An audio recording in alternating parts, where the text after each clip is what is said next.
My name is Alina.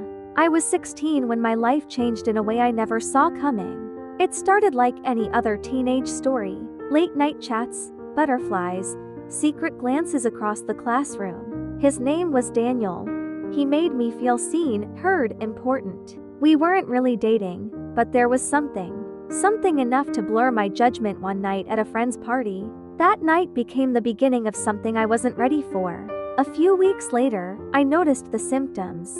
At first, I thought it was stress. School was overwhelming, home wasn't always peaceful, and my emotions were all over the place. But then I missed a period, then another. I bought a test in secret. I sat alone in the school bathroom stall, hands shaking, heart racing, time standing still. 2 pink lines. My world crumbled in that moment. I didn't know what to do. I couldn't breathe. My hands went cold.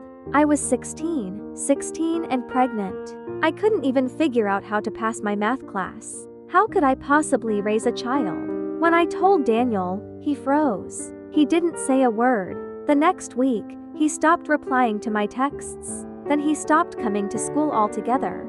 His parents had sent him away just like that. Problem erased, but mine had just begun. When I told my parents, my mother dropped the glass she was holding.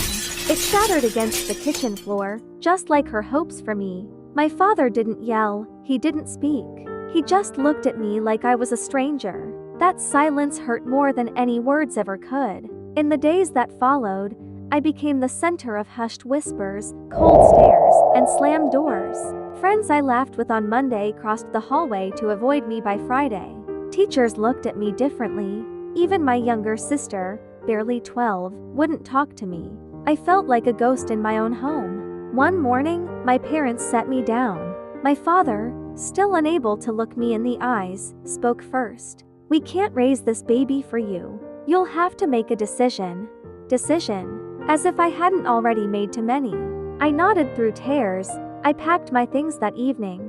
I went to live with an aunt on the outskirts of town. She offered me a couch and silence. I worked odd jobs cleaning, washing dishes, anything to survive.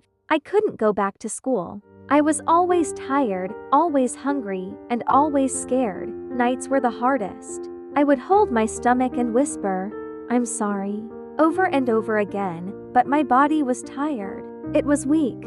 I was too young, too unsupported, too broken. One night, I woke up bleeding. There was no hospital nearby. My aunt drove me in silence. The doctor confirmed what I already knew, I had lost the baby. I stared at the ceiling in the hospital room, numb. My arms were